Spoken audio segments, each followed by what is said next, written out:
Step back. The steps are small.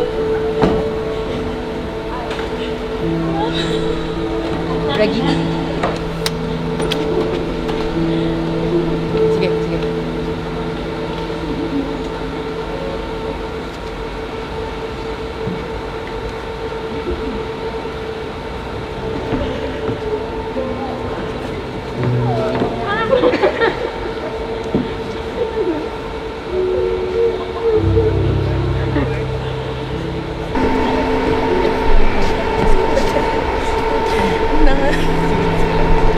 Okay ka lang sa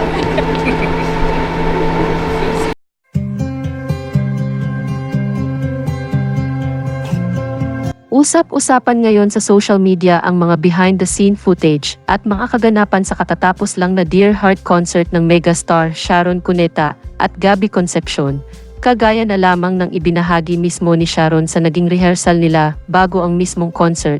Ito ang unang pagkakataon na magkita sila ni Casey matapos ang mahabang panahon. Kwento ni Sharon, nagiyakan silang mag-ina. Mabuti na nga lang daw at sa rehearsal ito nangyari, dahil kung sa mismong concert ay baka di na sila nakakanta mag-ina. October 26, 2023, the night before our MOA Arena concert, Casey surprised me while we were rehearsing. It was the first time I saw her again since my birthday on January 6. Buti that night siya dumating kasi nag-iyakan kaming mag-ina sa pagkamis sa isa't isa. Kung sa show kami mismo nagkita, malamang di kami nakakanta.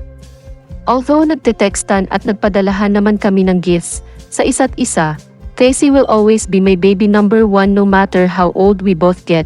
I love you, Tot, and thank you again for my bling out thermos. I used it again in Okada. Unconditional always, love Casey Concepcion. Caption ng megastar sa ibinahaging video. Makikita rin sa video na nanduroon si Gabby Concepcion at masayang pumagitna sa kanyang mag-ina. Natuwa naman ang mga netizens sa tagpong iyon at pinusuan ang naturang video.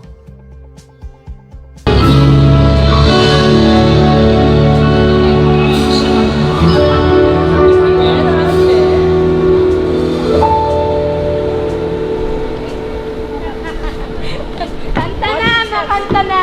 Step back. The steps are small. Ready?